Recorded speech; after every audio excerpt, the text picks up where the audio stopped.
The dawn of civilization. Primitive. Dangerous. Exciting. The handwriting is on the wall. If the human race is ever going to amount to anything, it needs the most civilized caveman I have ever seen. Look who's come out of his cave. Thank you very much, stupid Zoom lady. It's the Cave Dweller Music Podcast. It's been way too long since we did one of these, but we decided, better late than never. There's been a whole bunch of happenings in the world of Cave Dweller, and we are joined by the Brains Trust, I think it's fair to say. I'm Matt, and we have James and Brendan with us. Gents, long time no talk. How have you been?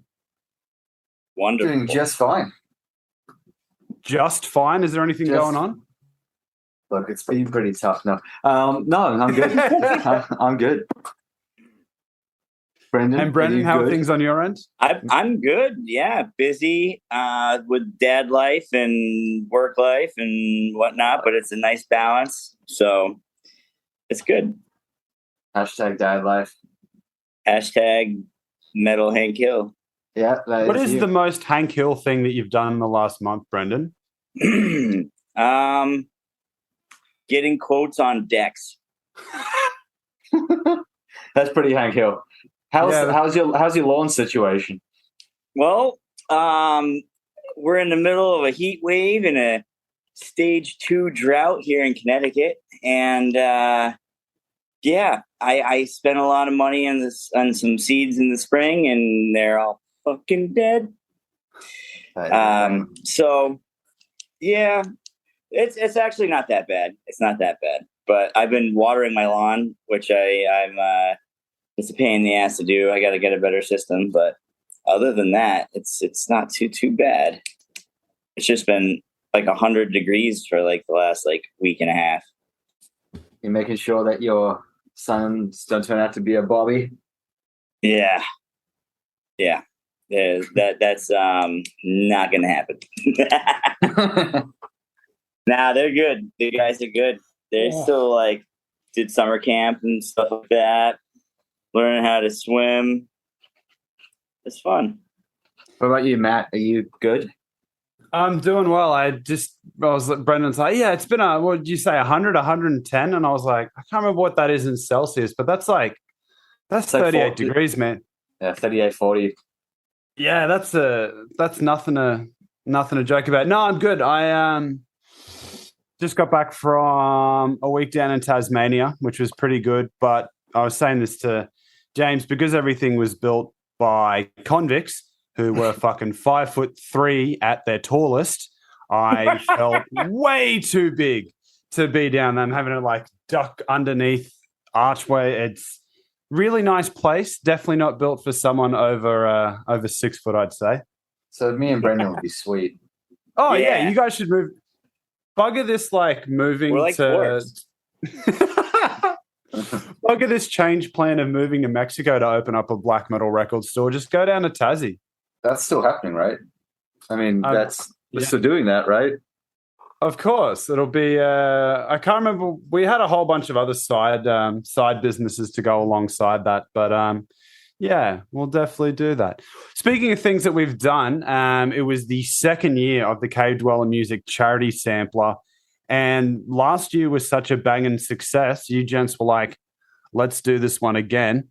The most important question is, how much money did you guys end up raising for charity through the sampler? Ooh, that is a question I should have pre-prepared an answer for. I will have to. I think it was 530. Here we go. I think it was shitloads. 35 times 2. It was in total after tax.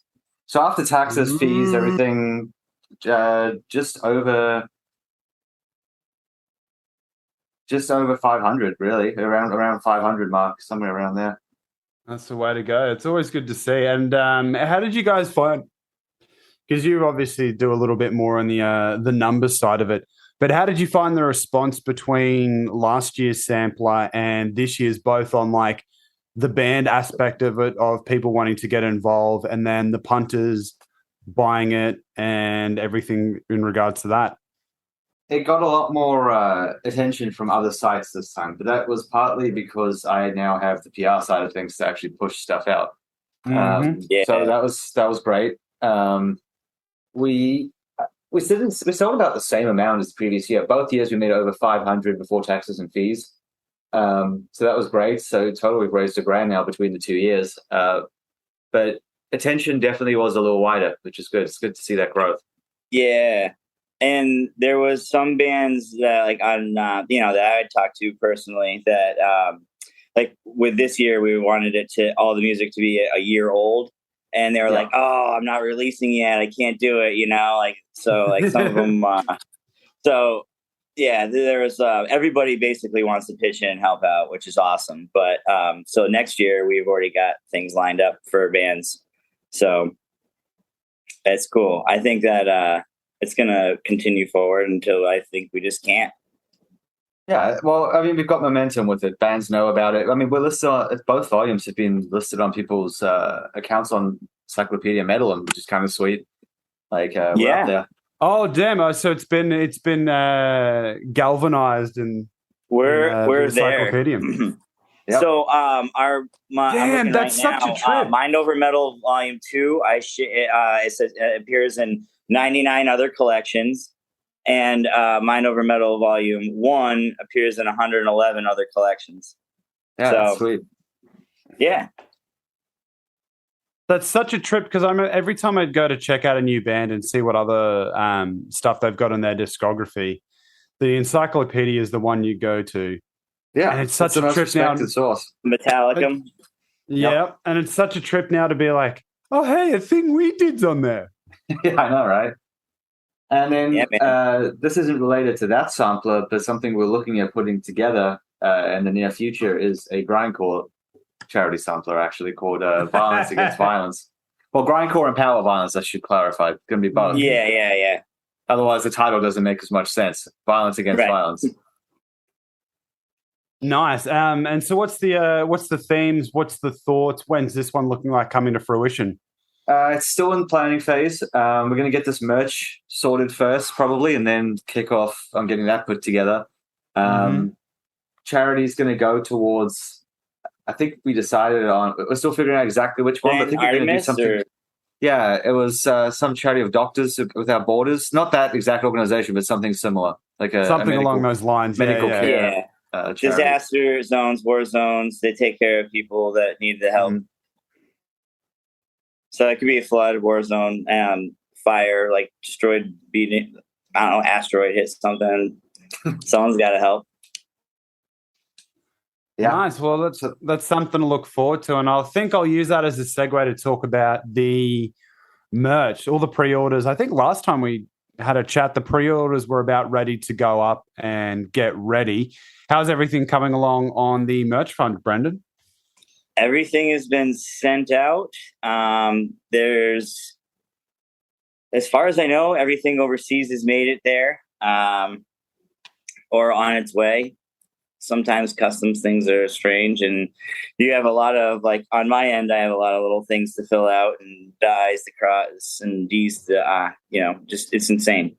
So you have to, like, account for everything.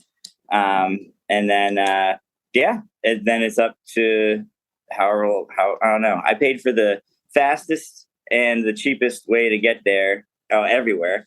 And I feel like the overseas stuff, I don't know, James, you said your folks got their stuff not too long ago. I still don't know if they've gotten it, but they got a notification saying it entered Australia. So that took probably about, I feel like, a month to get there. Because once I had everything in hand. So what happened is I got the merch like 4 days before James and I went to Maryland Death Festival. And I basically got everything accounted for, put into a pile, ready to go. And then after that, I wrapped them up. I put in some stickers, this and that, and then got everything weighed, printed, and then put them out in the mail or had them picked up, depending on what service was cheapest and fastest for each package and weight. And that was the very next week. So everything went out the beginning of June. Nice. So in theory, everyone should be getting the stuff that they've bought. Well, everyone Yes. domestically got it ages ago, like a long time ago. They got it like sometimes like 3 or 4 days after, I feel like. Yeah. Which is awesome. So then it's exciting stuff. It's cool to see. It's fun to wear. I hope everybody's happy with it. And the next batch is coming. Yeah, I know. Well, we have Halloween coming up, and we feel like that it's just appropriate to have some Halloween themed merch. And we're going to do a run of tank tops and a run of t-shirts. And we're going to have 2 varieties. Some nice electric kind of colors. We got a orange, neon orange and neon green tank top. With orange is going to have a like neon slime green color fossil, our fossil holding the vinyl encrusted in earth forever. And we have the green shirt with neon green, and then a regular green colored shirt with purple, and it's like nice and Frankenstein-y. It's going to be great. Everything's going to pop. It's going to be fun. And then you'll have something bright when you're jogging out in the heat, and you'll have something festive when you're just want to wear a cool shirt. So the thing that I'm really excited about for this Halloween batch is it's so far removed from like classic metal colors of black and white and grey and red, and Brendan's just kind of going, yeah, you know what? Fuck it, man. Like lime green, fluoro orange, go, enjoy. Purple. It's fucking awesome. It looks great. The Brass City does a really good job, and they have quality stuff. And, we were actually originally going to go yellow with a green. But that would be an interesting one. Yeah, but they didn't have enough the yellow, and like wasn't really in a great supply. So we were like, okay, cool. So we had to, went with a different color, and then next year. Maybe next Halloween. It was like, yeah, right, exactly. So and also like we were talking to some other friends of ours and contributors, and someone mentioned doing a red shirt, and I was just like, oh yeah, I think that would be really cool. And I was looking at stock and talking, and yeah, there's no fucking red around. I was like, and there's a lot of different shades of red, and like it didn't matter really what it was. There's just not a lot of red right now. So I don't know what happened, but red's in short supply. So is yellow. Another fun merch idea, which came from the group chat that we're in, is baby onesies. Yeah. I think that that's definitely something I think we can do and probably make happen. So maybe we'll do it for we'll try and do like a Mother's Day and Father's Day kind of thing. And then Brendan, I know for a long time you've wanted to do hats too. Yeah, so my idea for the hat would be I think they can do like 5-panel hats. I think it's got to be a larger front side or whatever. Like I think it could also be a trucker. We could also get any hat embroidered, but I want to do the our jawbone, the weapon. That like I just think I had that like embroidered on a hat, or like printed on a hat. I think would be sick.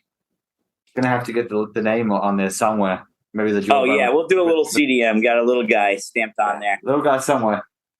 Yeah, or we could do maybe a little patch and sew on the patch on the back side of the hat or something. But yeah, there's definitely hat doing options. patches would be the way to go. Yeah, we actually should do patches in general, because I know that's actually not a bad idea. Matt, I know you would buy one. Oh yeah, I definitely would. Yeah. Oh, and we got to do more stickers. We got to get some stickers. That's easy enough though. We can do stickers anytime. That was pretty quick turnaround too. Those were only like a week. We painted Baltimore with CDM stickers actually while we We were there. did. It was so great. It's the way to go. Do you guys actually want to tell us a little bit more about your trip to Baltimore? James, I heard it a little bit through you, and Brendan, I sort of seen a fair few photos that you've put up. But yeah, talk us through Death Fest, gents. Fuel rather my jealousy, and all the listeners will be sitting there going, those bastards going to see all of those bands, and I'm just having to sit here and listen to it in podcast form. Yeah, that's all right, I guess. No, it was, Yeah, it wasn't that sucked. great. I hated it. wasted 3 days of my life. No, it was really one of the best experiences I've ever had, probably, I would say. Yeah, I agree. Um, I truly I have been like hardcore festivals and like punk and metal festivals, stuff like that, that was like a long time ago. And then like did a bunch of other like weird festivals here and there, and then like bluegrass, weird stuff. And then this was like a big kind of like intro to me to some of these older bands that James was like kind of growing up with, or I was like the hardcore guy. He's like, he just like gave me like the death metal. I don't know what it was, like a first class ticket to like everything. He was like, oh yeah, this band did this, and then they did that, and we're gonna see them, and we're gonna like check this out. And then he had every like tidbit that you could think of about it, and it's fucking awesome. It was so cool.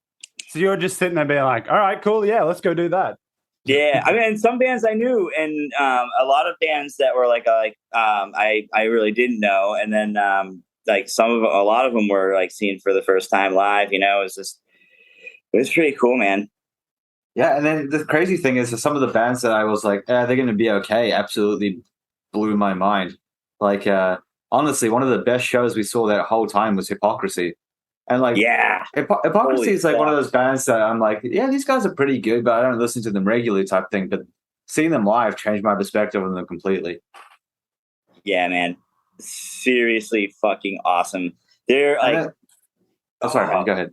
Oh no, I was gonna say like when they just like kept coming by like the side stages and just like ripping the guitar and bass, and you're just like, holy shit, man! Like, and then just I can't remember his name, but the singer is just fucking rips, man. He was just sick. He was good. Yeah, his vocals. That was the thing. Like their sound was incredibly powerful. Like they sounded even better than they do on their albums. But then like Max Cavalera from Sepultura, like him and Igor were both there, and they were playing their like Sepultura's two of their most revered albums from like the old school days. And I genuinely didn't know if he was going to pull it off because he's been doing Soulfly, which is basically new metal, for like so long, and he absolutely killed it. Yeah. As I was like, wow, he still has it. So what are the highlight?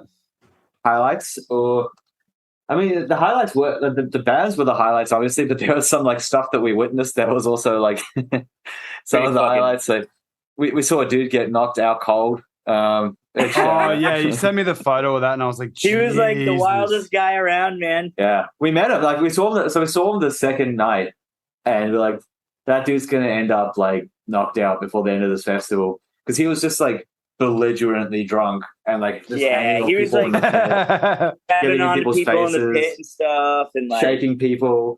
And then like second night, the night after that he was even drunker. I'm like, dude, he's going down. Like he's gonna go down.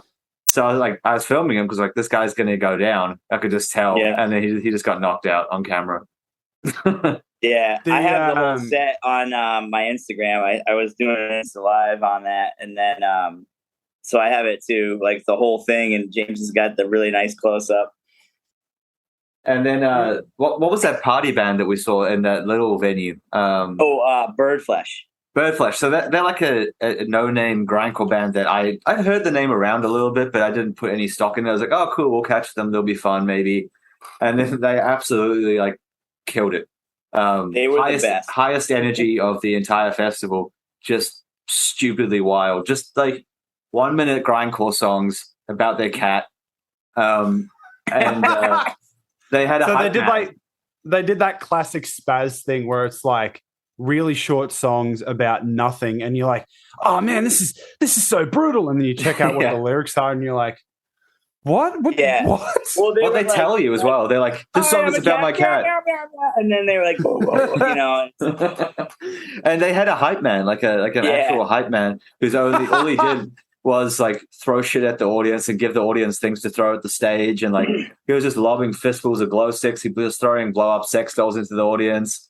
He threw a trash can in at one point. Yeah, nice. In the it's so funny. There's all like every kind of pool floaty you could think of. And then there was like a dude in a chicken costume being like crowd surfing the whole time. Yeah, it was wild. The thing that I really like about those kind of grindcore and hardcore bands is just the music's really intense, but when you go see it live, it's so inherently silly. Yeah.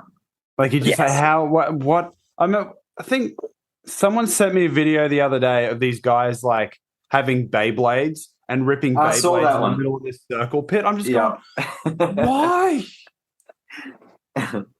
You've seen the one with the horse, right? The plastic horse? No. Oh, I'll send you it later. There's like there's like a pit opened up in the middle of the mosh pit, and then they're making a horse do backflips like a toy horse, and everyone's cheering them on. Oh man, that's fantastic. And we didn't actually see this, but at the festival there was a public sex act that got caught on camera that made the news. Really? Yeah, of a chick getting eaten out in the pit, just in front of everyone while people filmed and cheered. I mean, I was about to say when the time's right, but I couldn't imagine in the middle of a pit would be the right time. It was during the autopsy set, which I mean, we all know it's a very romantic music. It gets you in the mood, but. Mm-hmm. And then the dude from Hypocrisy comes on, and he's like, "What the fuck happened in the autopsy pit? You guys are animals." He's like, "I'm just kidding. Do what you want." Were there any bucket list bands that you guys were able to check off at the festival? Like bands that you're like I need 10. to see this. Like 10. Easy. Oh, there's a bunch for sure. Yeah, it was like an all-stars festival of all like the OSDM founders. I mean, if Morbid Angel had played like they were meant to, that basically would have been most of the ones I hadn't seen that I wanted to see. Nice. How come Morbid Angel pulled out then? I don't want to say like that's speculation, but Trey is a super weird dude, and believes in a lot of conspiracy stuff and reasons. Let's say reasons. It was reasons were why. But I will say that Dismember pulled out like 3 days before the festival because they thought that the US would have changed its vaccination laws and refused to get vaccinated. And, really? Left the festival hanging, which lame. But they were replaced by Autopsy, which I wanted to see 10 times more anyway, so I was stoked about that. I mean, it kind of worked out for the best for you then. But the one I was super disappointed. Oh, go ahead, man. Oh, no, I was going to say it was really awesome to see that. Yeah. It was like the guy, like drummers and singers, like, it's insane. Yeah. And then the band that I was super disappointed about, that it was out of their control completely, was Bloodbath, because I've always wanted to see Bloodbath. But the US just would not process their visa. They applied like a year in advance or over a year in advance, and it just never got processed. Yeah, that sounds like an absolute mission to try and get any sort of visas done. Right. And then I think that they specifically drag their feet with like bands like that. You know what I mean? They don't like them. Really? Yeah. I'm not surprised. They used to do the same shit to Cannibal Corpse all the time back in the day. Mm. Right. They used to cockblock them everywhere. Yeah. So that sucks. But we got to see Demolition Hammer, who I hadn't seen, so that was pretty sweet. That was super high energy. Yeah. And then Enforced, yes, that was good. We met the lead singer of Enforced, which was kind of cool. We met a bunch of people, which is kind of cool. And Imprecation too, right? Like, we didn't meet him, but we were hanging out right next to him the whole time. I was like, I'm pretty sure I know who that is. We were hanging out to like 4 different sets. It was awesome. You don't want to like. It looked like him, and I was like, I think that's the dude, but I don't want to be like, hey man, are you the dude from Imprecation? Yeah, it's that classic thing where you see someone that you kind of know, and you don't want Yeah. to be A, the annoying fan, or Yeah. B, the annoying fan that completely gets things wrong and you look like a tool. Right. Well, that Brendan did that actually. No, I no. actually. What did you do, Dad? I didn't. I thought someone looked like someone else, but I just said hi, and I didn't say their band or anything like that. But I was just like, oh yeah, nope, that's definitely not. what I No, thought it you was. said But, like, who was it that you thought it was again? I thought it was the guy from Gatekeeper. But it was You the said guy hi. You said, "Hey man." You said, "Hey man, Gatekeeper rule," and he was like, "Yeah." No, I didn't say that. Are you sure? I'm positive. I Okay. mean, regardless, you probably made a I'm friend 'cause positive. he No, probably does like Gate Creeper. I just said hi to him, and we saw him play afterwards. That's what, like they were playing on it was Cancer. Whenever Cancer played, I don't know. I can't remember. I got to look up the old set list there, but it was after they had played. It was like I think we got food around then too, or walking around the merch booths. Right. Yeah, that was one of the frustrating parts. Like we missed an entire set trying to get food from those vending carts. Remember? Yeah, Dude, trying to get literally food an at hour. festivals an absolute nightmare. Day one, we were like, I don't know. Like I feel like day two we got it all figured out. Where we were like, like we had like we figured out the schedules when everyone's playing, when to eat, when to kind of like run away real quick and friggin' nab more food, miss this band but go see these guys, because like we also had like multiple stages playing at the same time. That happened like I think that happened like a couple times. Yeah, and we had a very strict substance regime. Yeah, and we were good. I think we rock and rolled that pretty good. We did. We weren't sober for 4 days, but we were never wasted. So we got to enjoy it all without being fucked. Well, right, basically. exactly. Yeah. I think the only thing is I think the first night would have been better if we could have eaten at that Indian restaurant we ate at. I think it was the second or third night. Yeah. The day 4, I went a little too hard, a little too early, and got a little close to the edge there, but managed to pull it back. Anyway, people are probably sick of hearing us talk about this. Oh no! Yeah. Did it drop out? Yeah, You did. I was like, we ate at. I was talking about eating at the Indian restaurant, and then all of a sudden, you didn't like respond or anything like that. And that's like, what'd you eat, you bastard? Is like, how good was it, And then, I hope we didn't lose the recording up till now. No, it said recording stopped, so I have a feeling it would. It said recording ended, and then we were like, and then it said recording started, and then we're like, Matt, you'll have to snip this part out. Yeah, that's all right. Or we can keep it in because it sounds fun. All right. Yeah. What I said after that when I was cut out was that we made it pretty solidly through the 4 days without getting into any substance troubles. But day 4, I went a little too hard, a little too early, and we like got there, and I was like, because I was like already on one. But then we managed to pull it back. You're like, oh man, what have I done? But yeah, that's right. Because we drank before we got there instead of Yep.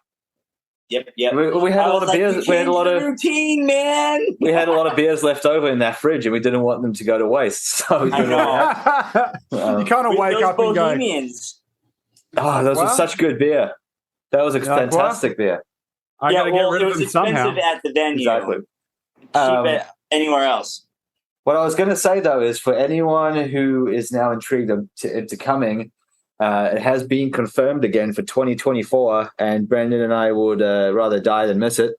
So we will be there. I am going to be probably robbing a bank to get there, but I will also make my way across. Day one's my birthday. Yeah, and it's Brandon's birthday. Exactly. So, Oh, what a way to celebrate. fuck yeah, man. So we're putting together a crew. Anyone listening who wants to come with, hit us up. Yeah, I think it'd be great. That's going to be so much fun, man.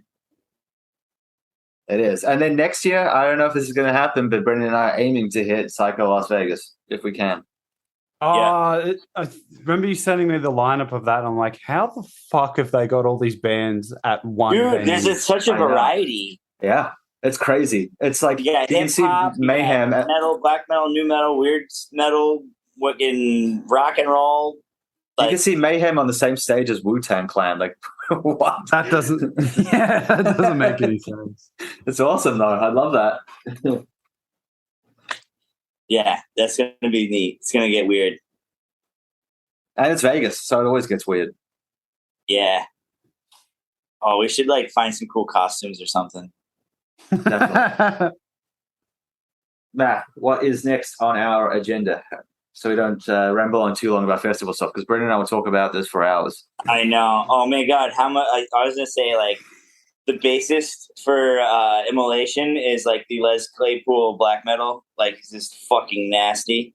I love that. But what else have we got on here? Oh, yeah. So if you have not wrapped your ears around it as of yet, Cave Dweller Music has a radio show. And thankfully, it's a digital radio show, so you're not going to be location locked out of it. But it's on Z Digital through 4ZZZ. It's been running for about 2 months now, I think we're up to. And so, yeah, if you ever see some of the stuff that we share and go, oh, this is pretty cool. How can I listen to a full 2-hour radio show regarding this sort of stuff, and also listen to a man rant about the Silmarillion in every single episode? So Knuckle Draggers Extravaganza on Z Digital. Should definitely check that out. Is it even a metal-related show if it doesn't involve Tolkien in some way? Well, that's a very good point. No, the guy that I do the show with, Jared, is possibly the biggest Tolkien nerd that I've ever met. We'll reread the Silmarillion once a year. Wow. Spends an entire day. So you know how people always say, oh yeah, I'm gonna rewatch Lord of the Rings once a year, and they'll do it over the space of a week or so. Yeah, I do that. He dedicates an entire day where he does nothing but watch all 3 movies back to back to back, and just doesn't leave the house. I respect that. I do too, but I would get a migraine from the amount of screen time. I would have to run out of diapers. And the good thing you're a dad as well, Brendan. So you've got experience in changing nappies, so you can just sit there and be like, well, I've got to change myself now. Yeah. I think if I hit that point and that level of low, I would hope to God that I wouldn't just shit myself and leave it there. But I'd probably let a pee or two go. I don't know. Liz, I need another one. I need another diaper. Yeah. So a diaper, a grown-up pull-up. What is this? Oh, that's the new merch. CDM adult diapers. For grandpa metal dads? I was about exactly. to say, just be very careful, James. We could incur some very strange fetishes if we start doing that. Yeah, well, that's a whole new demographic we can reach. That's actually a good point. We're expanding out. Porno grind. Yeah, it's very porno grind of us. It is. But yeah, so we've been running. We've been running the show for about 2 months now, and it's good to see It's good to have another outlet for all the Cave Dweller stuff. Obviously with 4ZZZ, they do have specific quotas of stuff that you need to play, but we can shine a light on some pretty interesting stuff, especially stuff coming out of Brisbane and Australia. I recorded an interview with the guys from Malignant Aura this week, who are a fantastic Brisbane-based death doom band. So keep your ears peeled for that one there. That'll be on the show this coming Tuesday. We're going to do a cut down version of that one there. And then I'll be putting the entire interview, which I think is like 45 minutes to an hour, up on the Cave Dweller socials as well. So if you tune in, you're like, oh, this is a really cool interview. Where can I catch the rest of it? It's going to be up on all of the Cave Dweller, Spotify, YouTube, all that nonsense. Hell yeah. That should be the segue into our albums of the year so far list, because they happen to be on mine. They're also on mine as well, and it's definitely recency bias. Should we do a bit of a roundtable? We go. We'll go top 10 with 5 honorable mentions, and we'll go say, James, Brendan, myself, and keep going round until we've hit each and every one of them. Oh boy! Would you like to start us off, James? What are you going to start with? You going to start with honorable mentions or the actual top 10? Ooh, let's do top. I'd say we do top 10. Let's do top 10. Let's go hard. I'm going to start with one that you would know. This is in no numerical order. Just have to clarify. This is not like a 1 through 10. This is I honestly find trying to rank them 1 through 10 to be too hard, harder than actually creating the top 10. I can't do it. It's you make the list at 10 and then alphabetize it. Like, just I don't know what you gotta do, but yeah, it's fucking tough. It is. All right, let's go. Number 1 is Prayers Cholo Goth. Yes. I knew you'd like that. I actually just saw them live. Absolutely fantastic performance. Also a surprise appearance from Kat Von D. So who would have thought that? And I genuinely, for the longest time, confused her and Dita Von Teese. And I just, in my mind, they were the same person. I did too. And then I like Googled it after the show. I was like, no, I'm thinking of a different person. Turns out that he is married to her and they have children together. I did not know that. Yeah, I didn't know that either. I was talking to my girlfriend about it and she goes, Is this the guy? And I'm like, yeah, that's Prayers. Yep. But yeah, if you haven't listened to that record, it is fantastic. I don't exactly know how to describe it. Yeah, I mean, they call it Cholo Goth as the style, so that's what they define. Which kind of makes sense, yeah. It's basically a mix between goth with some like trip hop stuff. It's also really poppy, which is the thing that I quite like about it. Like a lot of it's really catchy. Very catchy. Alrighty, Brendan. Brainworm album. All right. I got Play God by Abstinent Body. Nice. Alrighty. I have not heard that. Talk us through the record. It's like 4 tracks, 5 tracks. They're all like really nice. I say really nice. It's like good death doom kind of ambient. I don't know, man. It's all really amazing. That's the one with it's a super group, right? It's like I didn't want to mess up their names, so I'm looking it up real quick here. It's on Relapse Records, and it's current and former members from Emera, Neurosis, and Sepultura. Oh shit! Yeah, it's so good. It's 5 tracks, and they're all like my style, like 5 8-minute long tracks. Just immense. Real low they have a video. It's and the video is sick too. It's cool. Like they're all decked out with some like odd piercings and such, getting pulled around all freaky. Oh yeah, that's a great video. Yeah. Oh, it's really good. But yeah, the Acres and the Ache is the album. Or no, sorry, that's like one of their feature songs. That's fucking so good. It's the 4th song on the track. I like that one a lot. It's pretty good. But I don't know. All of them are great, man. They're it's no joke. It's good stuff. It's powerful, I would call it. Yeah, you expect nothing less from those dudes as well. It's like they're all legends. Yeah. Oh, they're so good. Yeah. I highly recommend it. What Give it have a you got, spin. Matt? What's your number one? Well, the one that first comes to mind is that Vile Haint record, Sacrificial Baptism in Murky Waters. Nice. Ryan Clackner. I was a really big fan of the first Vile Haint record, and this one, although it's not that much different, it sounds like they've really sort of honed in to what they wanted to do. There's a lot more of the ambient elements to it. There's a lot more sort of like programmed keys, and they've gone from a very dark, dirty, and haunting sound.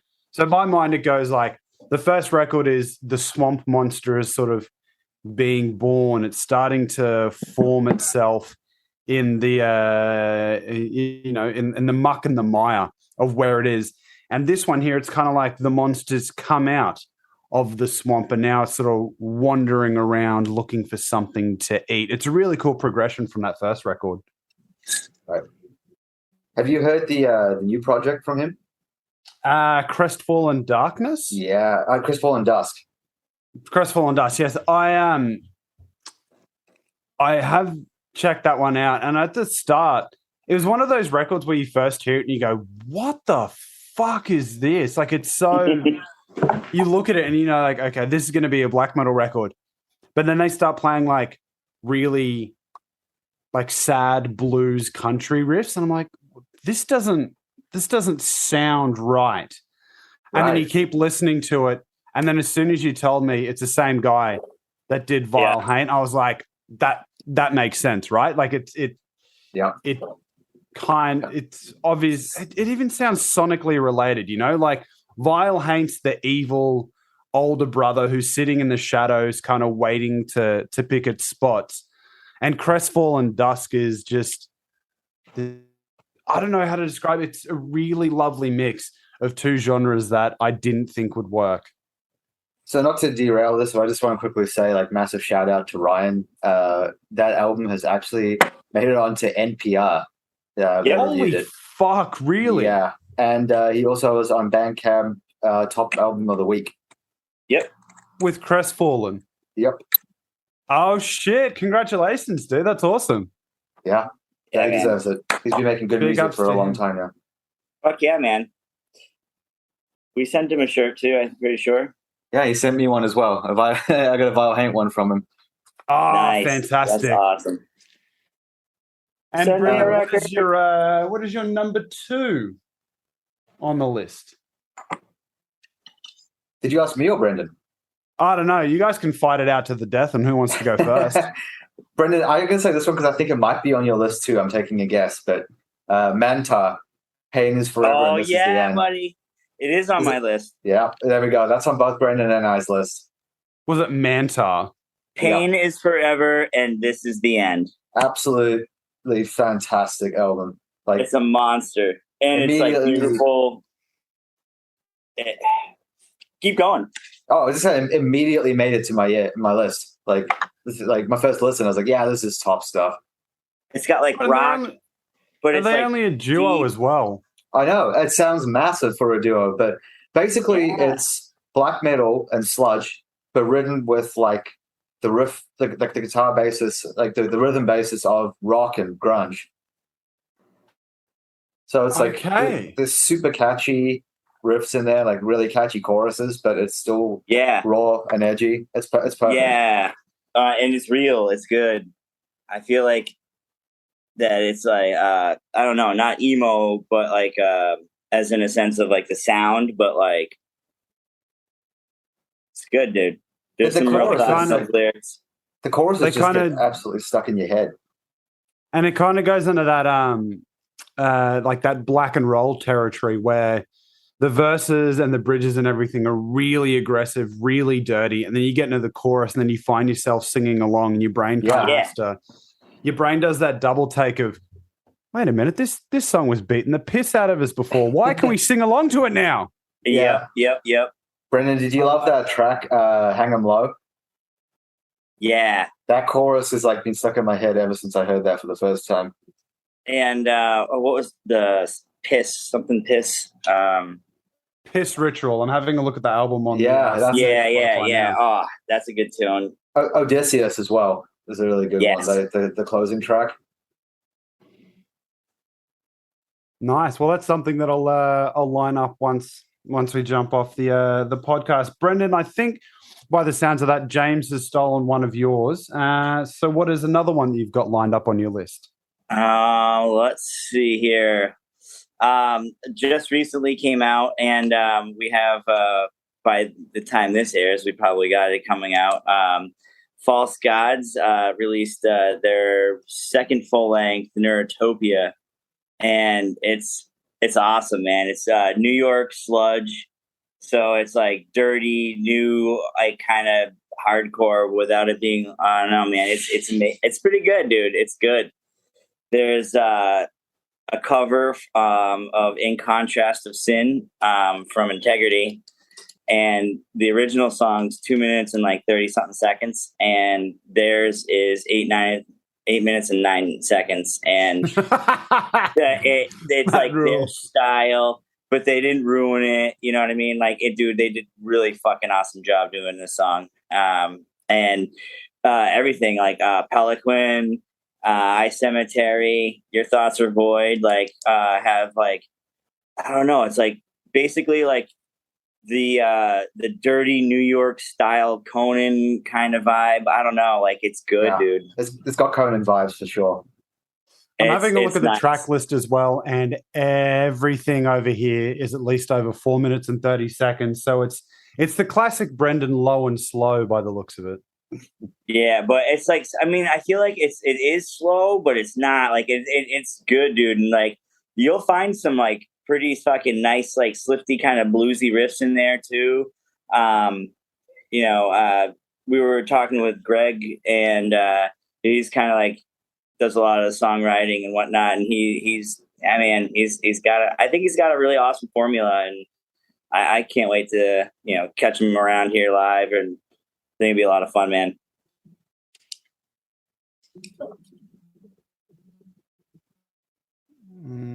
What do we got here? Alrighty. Well, I'm going to have a chat about another Australian band because I think that's going to be a lot of my stuff. And again, this is probably a bit of recency bias as well. But Golgothan Remains put out a record called Adorned in Ruin. And I'm a massive fan of it. It was one of those ones that I listened to initially, was like, oh, yeah, this is cool. Didn't think too much of it. And then when I went back, I was like, oh, okay, this rules. Yeah, that was the one you sent me. Hang on, are you there? Yeah. Can you still hear us? Has it dropped out a little bit? It did for a second. It's back. Sorry. Just want to make sure we weren't losing you. That was the one you sent me the other day that came out in like March or April, right? In April, if I'm not mistaken. Yeah, the 1st of April. So, I mean, if they're trying to do an April Fool's record, they've definitely fooled a lot of people there. But no, it is fantastic. I really should be more over Australian extreme music, and I think I'm slowly but surely working my way back into it. But yeah, Golgothan Remains. It is. Yeah. Adorned in Ruin. Fantastic death metal record, and yeah, I can't recommend it enough. Awesome. Okay, for me next is Chat Pile, God's Country, an album I'm sure you've seen getting a lot of hype. I have seen that getting a lot of hype, and I looked at it, and the aesthetic of it and kind of the cover, it looks like it should be a hardcore band, right? Like you look at it and you think, I know what this is going to be. But I listened to it and I can't quite put my finger on the record. You know, it kind of blends a whole bunch of different. Yeah, it's really hard to keep up with. It is. And it's really hard to define what they are. I would say they are a portion hardcore. It's in there. But there's also there's definitely sludge, there's noise rock. I would say that the foundation is probably noise rock, but then there's post-hardcore in there. There's a whole lot of stuff going on with that album. And industrial, it's got some industrial tinge to it as well. But Personally, I see that as becoming like a modern classic, like alongside like bands like the Jesus Lizard, that type of status, or Big Black. I don't know. It's a great album. It really captures a lot of human emotion. It's about Midwestern despair and the frustration with basically life in the Midwest. So, very real album. That's going to be one that I'm going to have to go back to and give a little bit more time to. It's very acquired taste. Like people seem to either love it or hate it. Yeah, from the from the response that I've seen, it's basically either, "Oh man, this rules," or "What the fuck is this?" Exactly. Yeah, and the music videos are the same response. Much the same. Isn't there one where like there's a puppet just kind of like walking along a street? It's the guy dressed like Jesus making a puppet of the devil, like smoke little joints and pee on walls and stuff. Yeah, that's pretty great. That's classic. Brendan, your third album, please. Ooh, Portal Tombs by Mass Warship. All right, talk us through it. It's I'd say it's like a crossover kind of hardcore death kind of thing. They've been around a little bit, and it's just, I don't know. I'd say, how to describe it? Like kind of like At the Gates meets like Napalm Death. All right, you've picked two pretty good reference points there. I like it. Yeah, I don't know. It's pretty sick, dude. Kind of blanking on all the song tracks and stuff. But they have a lot of good power. They're coming through. I want to say they're from Scandinavia. I couldn't find them on Bandcamp. I had a look. But I did see that they're on Spotify. And Tidal. Yeah. Well, how are you liking Tidal? I like Tidal. Absolutely love it. Did you know that you can view the lyrics to every song? On Tidal? Yeah, if you down the bottom, there's a little button. I literally learned this at midnight last night. And if you click on this little button, it live plays the lyrics as the song plays. All right. No shit. I'm gonna check that out. Yeah, I'll screenshot it and show you where it is after this. Yeah. Oh yeah, they're definitely from Scandinavia. No, that's definitely sweet. But yeah, the I don't know, man. The every song's like pretty much just keeps you going. They're it's definitely worth a listen.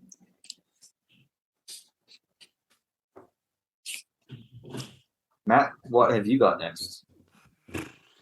I was umming and ahhing about this one because I couldn't. I had listened to it just recently, but I think I'm going to have to put down the new Wormrot record, Hiss. You guys were speaking about. Oh, really? You were speaking about the grindcore earlier on, and I couldn't. Again, it's basically what you expect with a grindcore record. Really short songs, a whole bunch of them as well. I think from memory, the record has like 20-something tracks on it. It has 21. And of course, they finish with the longest song on the record at 4 minutes 28. But yeah, it's just really short, really sharp bursts of pure energy, and I couldn't get enough of it. And the thing as well, and it's the one thing that I find with a lot of grindcore records, is the fact that they're only 15, 16 minutes long means you can just have them on repeat for ages. And it's not with like a Death Doom record that's like an hour and a half, you can probably only listen to it 2, maybe 3 times in a row. With this Wormrot record, I think I had it on for like an hour and a half straight, and it just kept going again and kept going again and kept going again. And you can just fit so many listens for the one record into it. I really liked it. It got like a super mixed, got a really mixed response. Like some people they completely changed their sound. They're not grindcore anymore. And other people are like, wow, they've made some really innovative stuff. This is super cool. But I think their album sales speak for themselves, considering that they were like in the top 10 literal like charts in multiple countries with that album. I know, it was insane. And it's the grindcore album. It doesn't make any sense. And it does shine a really good light on something that I think not a lot of people pay too much attention to, and that is the Southeast Asian extreme music scene. We've done a couple of things here on Cave Dweller in regards to, we've done Indonesia twice, haven't we, for Theme Week? Yeah, we have. Singapore is coming up, I think, within the next 12 months. We have it lined in the queue. Well, I'm going to put my name down to talk about this Worm Rot record. But yeah, it is just one of those places that produces so much extreme music. The people there are so passionate. And going back to this chat that I had with Malignant Aura, the bass player Jono was just overseas with his wife wearing a metal shirt. And apparently he was at this bar and some random dude goes up and goes, "Oh, dude, are you in a metal band?" And he goes, "Yeah." And this guy was like, "Oh, me too." And they're just sitting there. Never met each other in their life. And they're just sitting there at a bar exchanging bands because of how passionate people in Southeast Asia are about extreme music. And like I said, it's not something that you would really think about all that much. Well, I having spent like 6 months in Southeast Asia, I can tell you that they are very big on it because I saw a lot of it over there. They had like a Dio cover band play at Town Square in Malaysia. A Dio cover band playing in Town Square. That's fantastic. Yeah, and they called me up on stage because I was like the only European-looking dude in the audience, and they asked me where I was from. And I said I was from Australia, and everyone cheered. But yeah, dude, it was a good time. You got cheered just for being from Australia. That's fantastic. I did. I also went to a metal bar in Thailand and saw a Pantera cover band. But yeah, it's like that's just a lot of metal in Southeast Asia. They love it. I know, it's fantastic. Blah blah blah blah blah. Sorry, the audio quality just kind of decided to sound a bit skew-iff. So, are we still recording? All good? Yeah. All right, cool. I think it must have been on my end that it decided to go fuck up. But James, what is I think we're up to record number 4 now, are we not? Yeah, up to number 4. Let me just see what I've got listed here. Give me 1 second. My dog's entered the room. I got distracted. God damn it.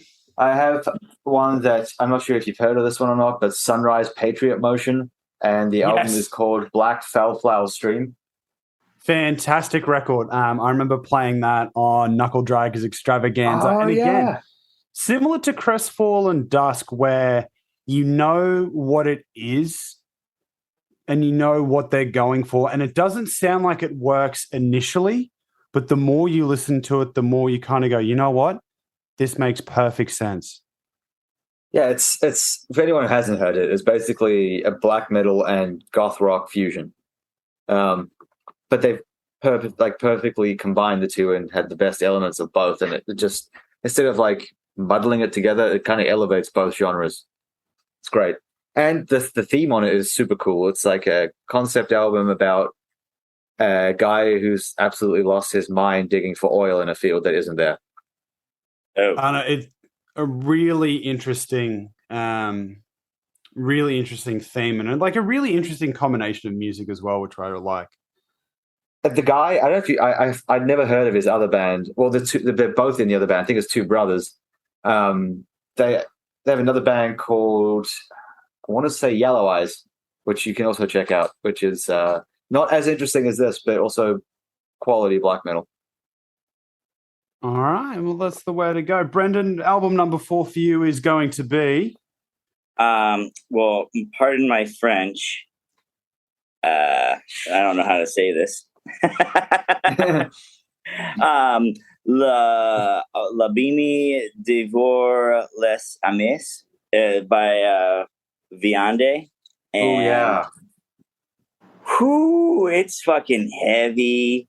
It's like that kind of like slow kind of bass shit that you just like, you want to just play super loud for everyone to hear because it's just fucking nasty. It's like, categorize themselves kind of dark, atmospheric, kind of death metal. And dude, they hit hard. It's good. It's like a good slow. Their songs are like average like 5 minutes ish, but like they just hit, man.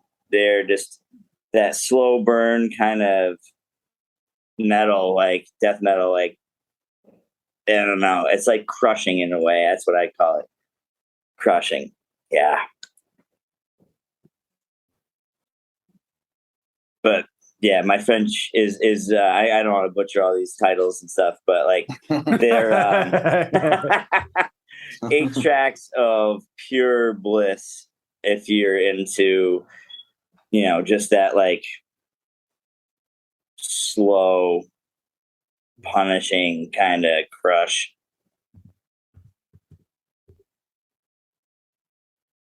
They have a video too. Ooh, it's always an interesting one. I'm starting to wonder if my computer's just shitting itself because it keeps dropping in and out. I'm getting like partial conversations of what you guys are talking about. I'm hearing you guys clearly. Brendan, are you hearing me clearly? I'm hearing everybody fine. All right, it might be you, Matt. Yeah, fucking useless piece of shit this is. But let's keep things rolling because I think I'm up to my number 4. And to the absolute surprise of no one that's seen what I've covered through the Cave Dweller Music site, it is A Thing Just Silence, I think is the name of the record. Let me see if I wrote it down here. Oh, no, I don't think I did. But it is the collaboration record between Lawrence English and Merzbow. One thing I always struggle with ambient and noise music is a lot of it just sounds the exact fucking same.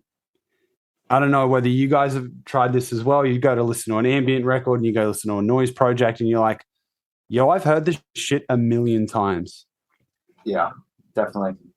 Yeah. But the thing that I really like about this one here is Lawrence English is a really good sound designer. So it's not so much actual songs as it is kind of like creates this audio atmosphere to go along with Merzbow basically just trying to ruin your eardrums.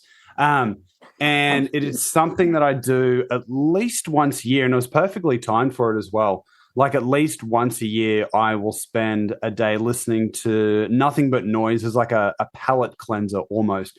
So I basically spend the whole day listening to just audio assaults basically. And then the next day, start listening to music again. And I'm like, oh, everything sounds so much better now. And like I said, this Merzbow and Lawrence English record was the perfect timing for that yearly ritual that I have, and I cannot recommend it enough. So if you are a fan of noise and ambient music, but you kind of want something that has a little bit more meat to the bones, a little bit more substance and a bit more direction, definitely give this one a listen. It's a thing just silence by Lawrence English and Merzbow. Awesome. James, we're halfway through the list. What is your number 5? Number 5, I'm going to have to go with Armory and their album Mercurian. They're a combination of like old school heavy metal and thrash, but like one of the best examples I've heard of the new wave stuff in years. And they have like a concept that they've been building about this spaceship, which I'm pretty sure is the name Mercurian, and its adventures through space. And it's pretty fantastic. But it's got like super tasty riffs, amazing guitar, like shredding solos, great vocal range with some super high pitched vocals, like those really shrieky ones. Anyone who likes old school stuff. The Banshee scream, basically. Yeah. And it's through my favorite label that does when I say favorite label, it's my favorite label that does new wave old school style thrash and heavy metal, Dying Victim Productions from Germany. Those guys are like completely pioneering the scene. One of my favorite things about a lot of modern metal bands is they are all very obsessed with aliens now.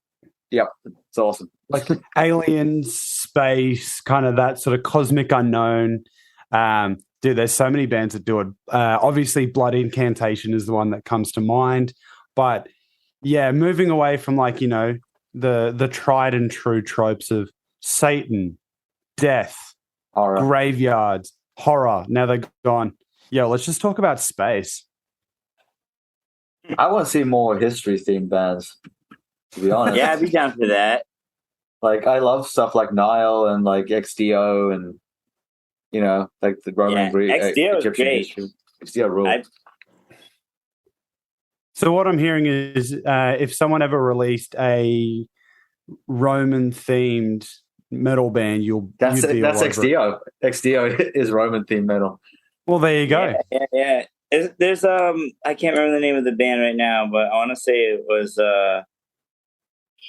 that era or Roman themed band on Transylvanian recordings. I think I sent that link to you, James. I can't remember the name of the band though.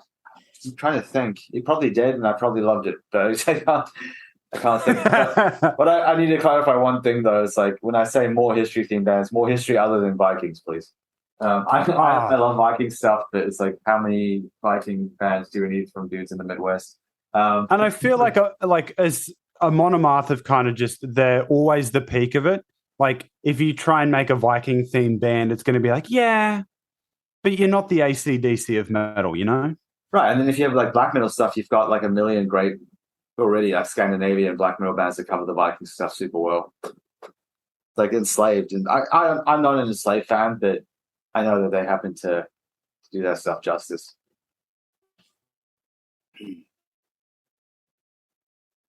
The band is Ceremonial Decay. Let me The check. Crescent and the Cross is the album I'm thinking of. Actually, let's see. Oh, they're from Los Angeles. Yeah. Oh yeah, I remember that one. I did listen to that. Oh yeah, Ottoman Army. That's Ottoman themed. Yeah, that was cool. I remember that. Yeah. Siege on the Byzantine. Yeah, man. Cool stuff. Like awesome sound. This band rips too. Yeah. What's your next one, Brendan? What have you got for number 5? Oh shit, we should just talk about this one. There you go. Segue right into it. What a perfect segue. It's like you guys planned it and everything. It's really good. It's one of those, like, it's faster, a little more like for what I normally listen to, but like it's really good. I just love like that like kind of chorusy kind of stuff they do too. Like just they rip. But on my actual list that I had was the Tamarishi no Yama by that's on my list too. There you go. Oh, you take it yes, away. buddy. You take it away. No, it's so fucking good. Japanese themes, just the piano. I felt like it was like it's basically a full, I don't know. If nothing, remember like Nothing Is Real's symphony. Yeah, Mysterium. It's like Mysterium. Yeah. So it's like that, but like done by these amazing Chetnian band, like, and they're just, oh, dude, it's like atmospheric. It's beautiful, and then the vocals are like, they're good. It's like this like kind of raw blackenedness, like. They're kind of like Rotting Christ vocals, like early Rotting Christ. Yeah, oh, it's good. This one, I definitely, I bought the vinyl, so it should be coming along somewhere soon, hopefully. Nice. Get me my vinyl, Kuno. That was my 10th one on the list I have here, so that's covered now. Sweet, don't have to go there. That's awesome. Yes, going to pull another one out of your ass to talk about it. Oh, you want me to? This list was not easy to narrow down to 15, so. No, and I feel like that was the thing as well. I remember talking, and we were kind of like, "How many were you gonna do?" And just, I feel like we could just read out the list of everything that we've listened to so far this year. Yeah. Yeah. I mean, I got. Matt, what have you got? Well, I've got massive patch envy because I was sitting there going like, "Oh, I wonder what I'm gonna." You mentioned patches earlier on, and I'm like, "Yeah, I haven't bought any patches for a while." So I'm sitting here looking at the Pull the Plug Patches website. But in terms of actual records, well, what are we gonna say? It came out, I think, like within the first week of the year. And it's one that I keep finding myself returning to. So maybe it'll probably will end up in my top 10 just for how many times I've listened to it over the year. But Hammer the Bastards by Wolf Bastard. We were talking earlier on about how good Black and Roll is. Yeah. And this is a perfect example of that. Like really fast, really good fun. And the thing that I like is it kind of negates the really goofy elements from both genres. Like sometimes, rock and roll can get into really like basically masturbatory, self-serving nonsense. And black metal can get a little bit too spooky for its own good. But this Wolf Bastard record kind of like meets both in the middle. And it sounds so good. Like I still have the chorus for Buckfast Blasphemy stuck in my head. And it's what I listened to it first like 7 months ago, 7 months ago now. You're going to laugh because that was also on my list. Nice. 2 in a row. But that was in my honorable mentions. Yeah, it was one of those records where I listened to it a couple of times. I was like, this is pretty good. And then every time you go back to it, you're like, oh, this fucking rules. Yeah, definitely. It grew on me too.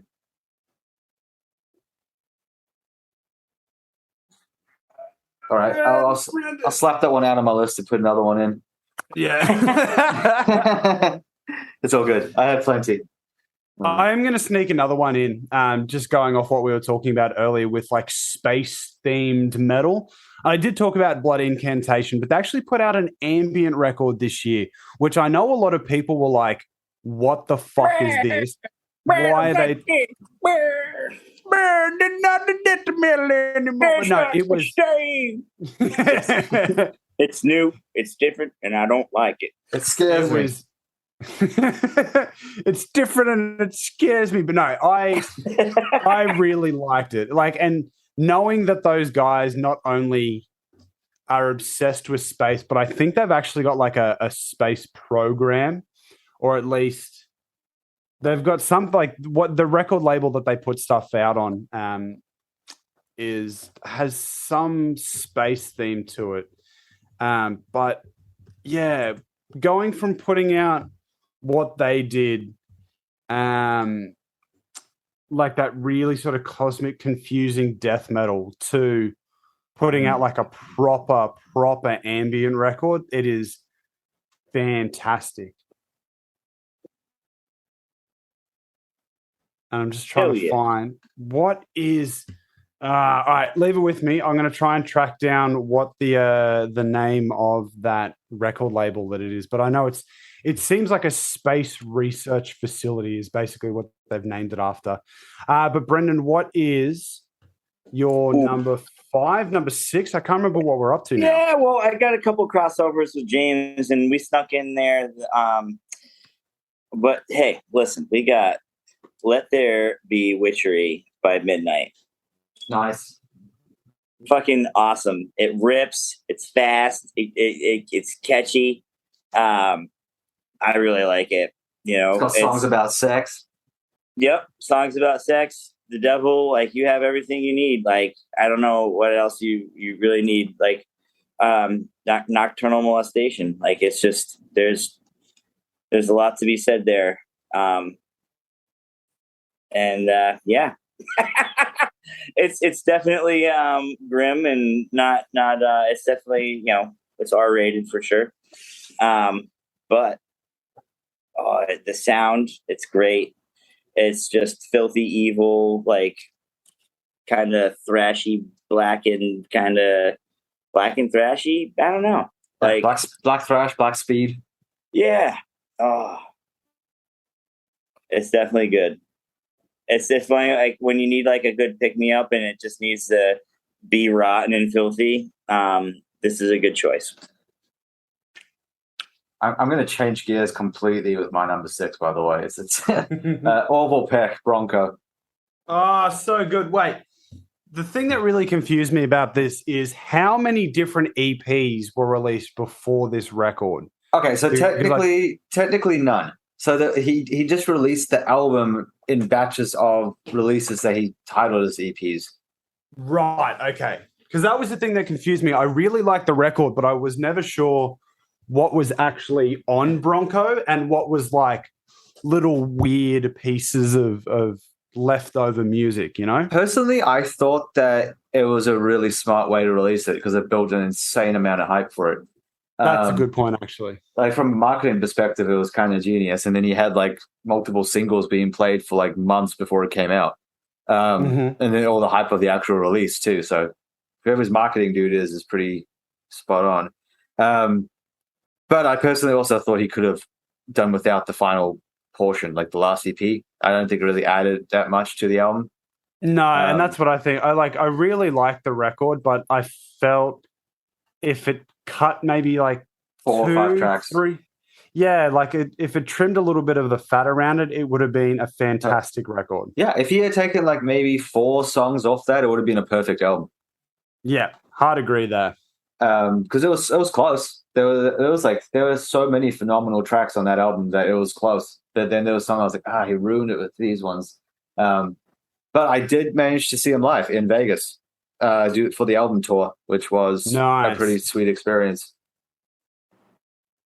Look at us going branching out. We should probably tell the audience, if they don't know who he is, what he actually plays. He is, what would you call him? Old country. I would say old country. Old country. With like, you've got a bit of a few things in there. There's maybe a little bit of like post-punk in some of the riffs and stuff. Some David Bowie-esque stuff. Definitely some Johnny Cash, like some outlaw country influence. Maybe some Elvis. Not maybe 100% some Elvis influence in there. He states that he loves Elvis all the time in interviews and stuff. So, and I don't know if you guys know this, but he's South African. That's right. I remember you telling me that, and I was like, well, there we go. So it's what?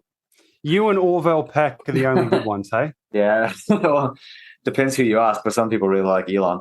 He was from Sophiatown, which is right by Johannesburg, and then he moved to Canada, but sings songs about being an American cowboy, which is interesting.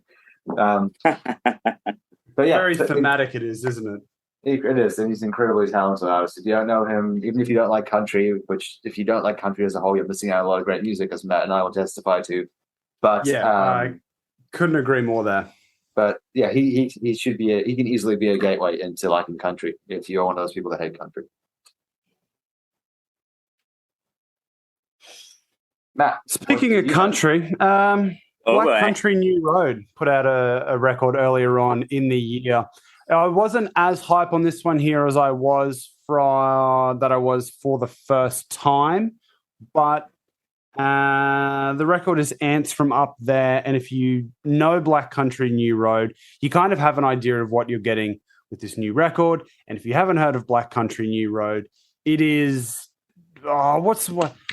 it's basically if Slint went to art school in England, like a very upper class art school, and everyone's wearing fucking tweed and all this other nonsense, but really good band. Really sad as well to find out that the vocalist, once they released that record, I think they ended up leaving the band, if my memory serves me correctly. He did for mental health reasons. He got burned out. Yeah. It's really beautiful stuff. I cannot speak highly enough of it. There's a lot of like noodly guitar parts. It's also kind of like really chaotic at stages. But yeah, James, you're a big fan of this band as well. I'm Uh-huh. coming up at a loss for words on how to describe it apart from No, it's sleep. I think that is very accurate. It's got some serious Spiderland vibes. I mean, the Spiderland is one of my all-time favorite albums, so that's a great comparison. It definitely has that in there. But it's got considerably more vocals than Slint. We'll say that. That's true. And maybe maybe a little bit of like post-punk stuff in there as well. Some noise rock. If you aren't Yeah. a fan of very melodramatic vocals, I would stay away from this record because he is very into it. Like, it is kind of one of those very divisive things when it comes to this kind of music. If you don't like very melodramatic vocals, then it will be a massive turnoff.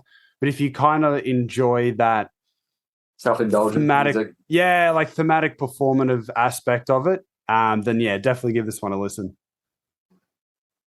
Great choice. Brendan, that brings us over to you. And what have you got lined up, my friend? Number 7. Vile Retribution by Iron Tomb. Yes. It's this little amazing little gem out of Birmingham. It's like this awesome like crossover death metal. Just 4 songs, nice, quick. They're all they're bangers. They're great. Like everything's nice. Like introduction with the first song, Pagan Rule, and then it just hammers and it goes. Vocals are right on. Like the speed is there. It's pretty awesome, man. It's got some a good old school feel, like in like that like kind of English kind of side of metal, and man, they rip. Brendan, I actually forgot to tell you this, but it's going to excite you. I spoke to them after I reviewed their album because they reached out to thank me. And I have some very good news for you. They are working on a full length. Woo! Dude, that's gonna be sick, man. I mean, these are bangers, dude. Like if you like crossover,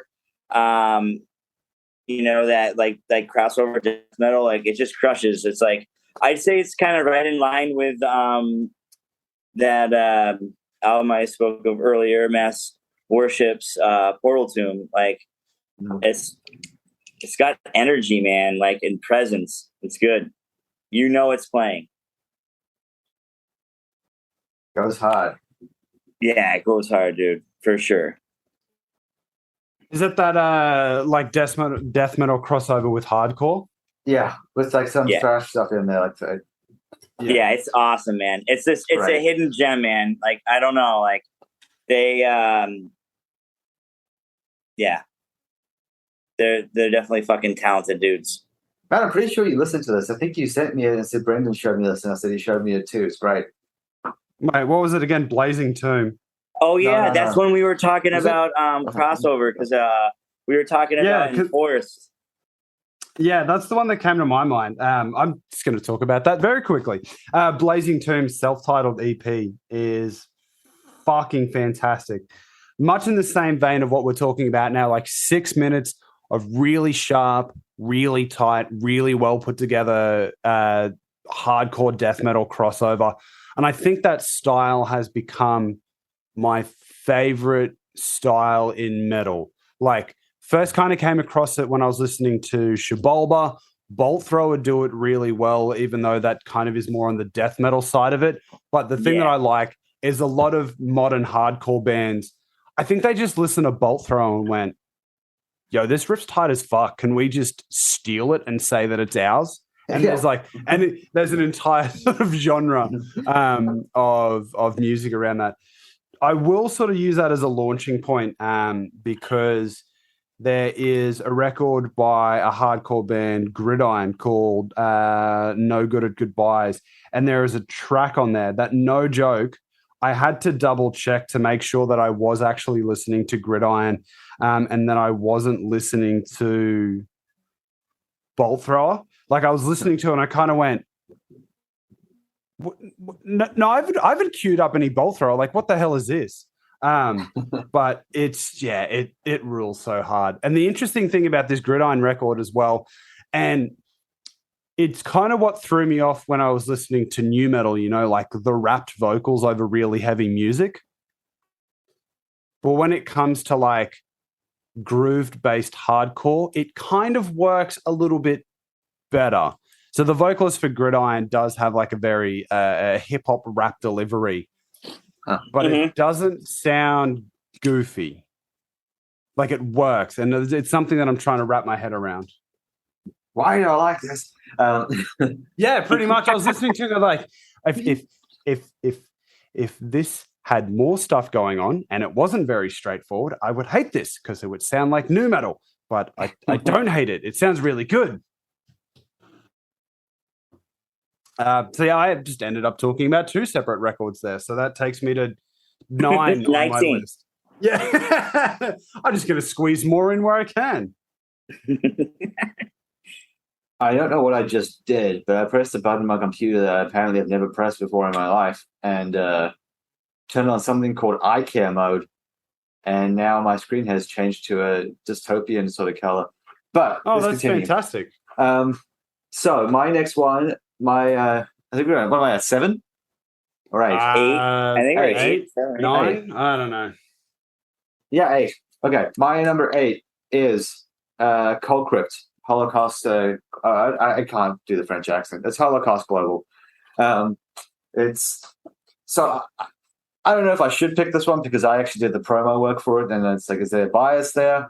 But no, you've got you've got to. We run a website and you run a PR company. If there isn't a little bit of like, working in your own interest, everyone else would do the same thing, Okay. Well, it's regardless if I covered it. You actually like it.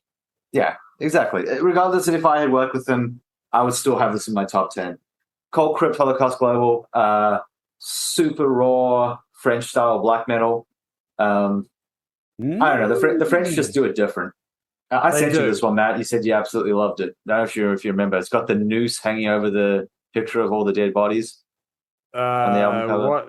Fucking maybe. What's the name of it again? Cold Crypts with a K, K-O-L-D, Crypt with a K, K-R-Y-P-T. And then Holocaust with an E on the end, Global. So just to clarify for anyone who may have wondered this is in no way a racial thing. It's Holocaust Global as in the death of all humanity. So just if anyone was like, oh, I don't know about that, it has the word Holocaust in the title. That word does not relate to that. It's like Toxic Holocaust, unrelated. Was it what's that really infamous band that everyone knows because they like the story goes they kidnap people from a mental asylum and sent them free in the church? Yeah, I can't remember. I know you're talking It's like about. Stalag. Stalag. Yeah, that's the one. But yeah, this one, super beautiful guitar tone, absolutely stunning guitar tone, incredibly varied and really raw vocals. If you listen to a lot of French black metal, you know what I mean when I say they just write music differently there. It's this very special way of making black metal. It's very unique. Like I always feel like the Scandinavians like invented black metal, but something about the French, they perfected it, Like yeah, it's a more artsy version of black. It's like a more artistic version of black metal. They like took it further. Yeah, I needed to remind myself of the record, but yeah, very good, very big fan of it. Just go listen to it. And the fact that it's one guy, which is like the classic. It's so good. Yeah.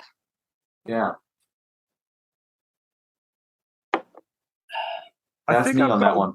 I was about to say, I think I've got one more record, and then I'll have to end my list because, like I said, I think I put 3 or 4 together in the one recommendation. But I'm going to talk about a record that I'm a really big fan of. I did a review for it for 4ZZZ's new releases show, and I saw them a couple of weeks back at the Black Bear Lodge here in Brisbane. But it's Party Dozen with The Real Work, or just Real Work. I can never remember the name, the actual title of it, but We were talking earlier about two pieces, and I can't remember the name of the band that we were talking about. Mantar, that's right.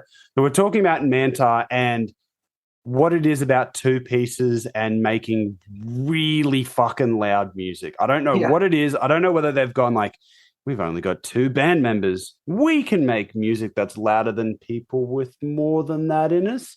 But what it is basically like there is a drummer and a saxophone player in Party Dozen, and I really like saxophone in like extreme abrasive music. There is just something that it adds to the tone and to the overall feel. It's a really tight playing across the record, and Nick Cave pops up, but he only sings one line, and they just keep repeating that one line for like about 50 odd seconds. Did I send you? I think I did send this to the to you to put on Cave Dweller. If not, I'll do that now, so all of the Cave Dweller people can check out my review for this. But yeah, the Party Dozen with the real work. If you're a fan of two-piece bands making really loud, really aggressive music, check it out. It's a little bit more groovy than, say, like Lightning Bolt or Mantar, but yeah, like I said, there's just something about duos and going, like, you know what, we're going to make the loudest fucking music possible. Yeah, you did not send that one through. I just had a look. I haven't seen that one before. So send it through, then that is something that I'll do. Brendan, I think this might be one of the last ones. I don't know. Like I said, I kind of jumped ahead in a few of my listings. But what have you got? Bum, bum, bum. No, where'd my list go? It's all right. I enjoy the fact that you're doing the music as well. Condition. Oh, that's on my list too. There you go. I forgot about that record. That shit rules. Yes. This thing is brutal, dude. It's so good. It's, oh man. Like I have to say, I thank you, James, for getting me into the death metal, because there's some really good shit out there, and I kind of like ignored it for a little bit, and now I'm like, wow, this shit's fucking good. Those guys are like especially good though. They're like unreasonably good. Yeah, and I think we may have forgotten to say the actual name of the record, because as soon as Brendan said Inhuman Condition, we were like, whoa. But yeah, it's Fearsick. Fucking fantastic. Yep. And I love that they put out that record like within a year of Rat God, and I loved Rat God. And so when I saw that they had a brand new record out, I was like, whoa, yes, please. Yeah, they're just on a roll. Yeah, dude. It's that freaking dirty, thrashy, fucking Florida, stenchy, fucking It's they're kind of inspired by like Massacre and Monstrosity type stuff. Yeah. We saw both of them live at Death Fest, actually. Yeah, dude. Good. I met Monstrosity, right? That was you met the singer behind the stage. Yeah. He is fucking awesome, dude, too. Yeah. Dude, that was fucking... He's a beast, too, dude. He's a small man, but he's powerful. Yeah, he does look like, Corpse Grinder. He's built like Corpse Grinder. Yeah, he's just a massive barrel. He's a fucking... Do you remember that dude in the audience who thought it was Corpse Grinder? And he's like, dude, I always wanted to see Corpse Grinder perform. Because Corpse Grinder was the vocalist for the band at one point. He was like the original vocalist. Yeah, way back when. Yeah. And he's like, wow, they brought Corpse Grinder back. And I was like looking at Brendan like, that's not Corpse Grinder, is it? No. I didn't want to tell the guy. I feel like there would have been way more people there for that. I just didn't want to tell. I didn't want to break his heart. I was like, yeah, man, that's Corpse Grinder. You enjoyed that. It's just another guy with a really, really big neck. Oh man, yeah, dude. But he has some I think I got a couple of videos of him, and that guy, he's a beast, dude. Like, I don't know, like it almost seemed like he didn't need a microphone, and he was just loud enough. Yeah. I have to head off pretty soon, so I'll quickly we should wrap this up kind of quick. But I think that was your number 8, right, Brendan? 8 or 9, yeah, something like that. My next one, I'm going to go what we talked about before, Malignant Aura from Brisbane. Abysmal Torment was draped upon me. So good. Yeah. So good.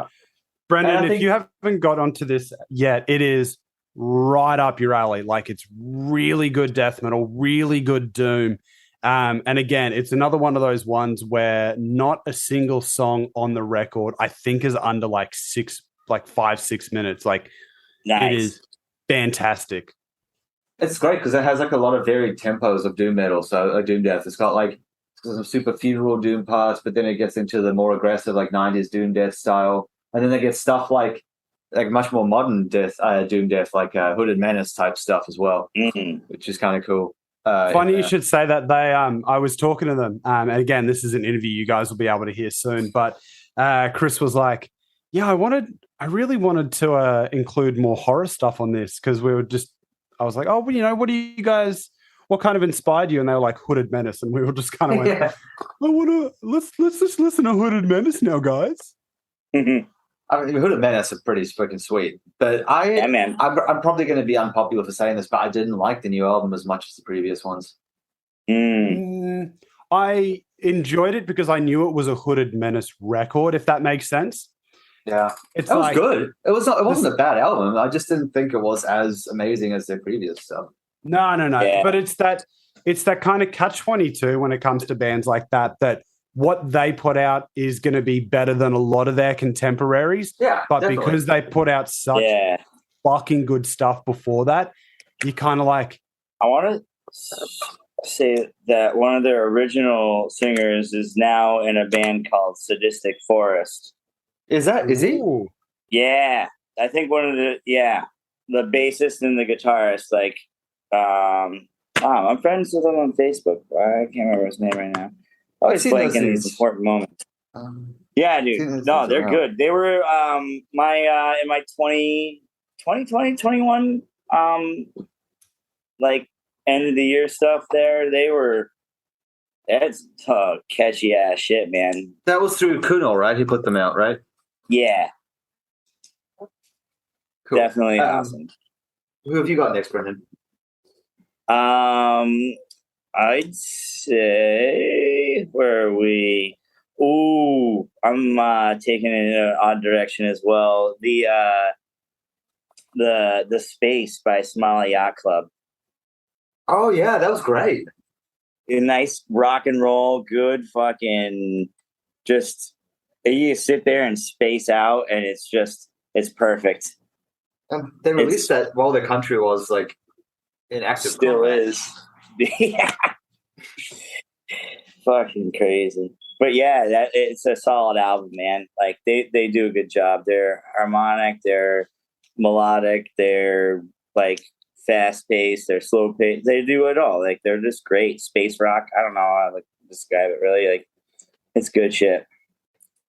And it's like a little break from all like the torment and trauma that like we put ourselves through. I know that feeling all too well. That's something that I am very adamant of doing on the radio show. We play like all this really heavy, intense stuff, and so we always try and end on like a really uplifting and positive thing. I think we played Sparks last week. Before that, we played a new Phoebe Bridgers song. So we always try and end on something a little bit happier and a little bit lighter, you know? Yeah. Then there's like, we got some other stuff. I know there's some things coming out. Our friends here, the Cult Sounds, put out a song.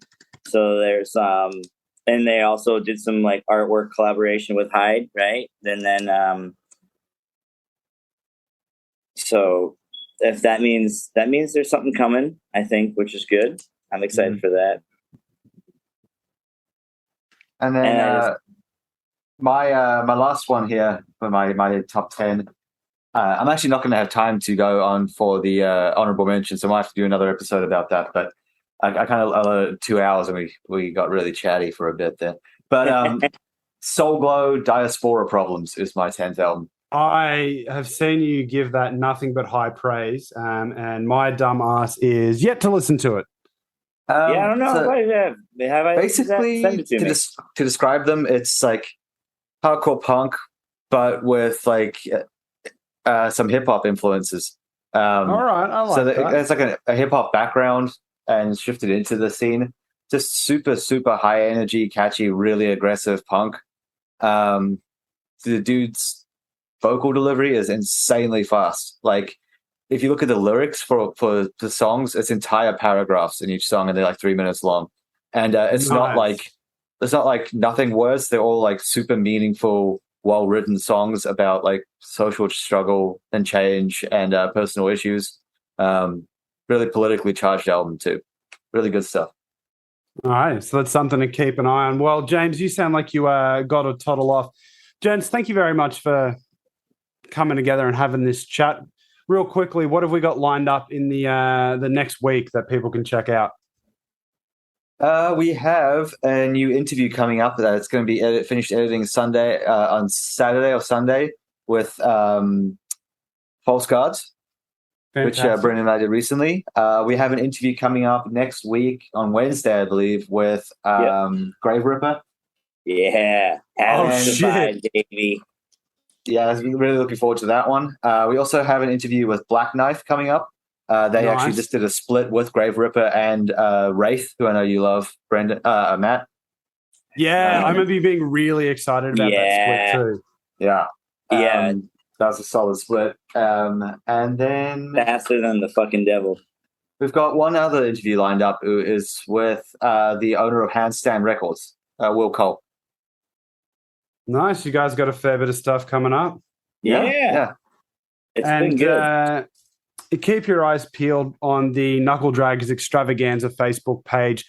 It is, of course, the radio show, for Cave Dweller Music. Like I said, interview with Malignant Aura coming up on my end.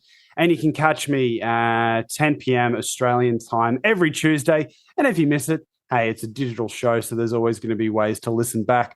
Gents, thank you very much for taking some time out and having a chat. And I think we'll be doing another one of these before the end of the year. I hope so. We can rattle off those honorable mentions in the next one. Yes, sir. Honestly, by that stage, I'm pretty sure we'll have. I might have a whole new top 10. Do another top 10. All right. Well, peace out, everyone, and thank you for listening. Cheers.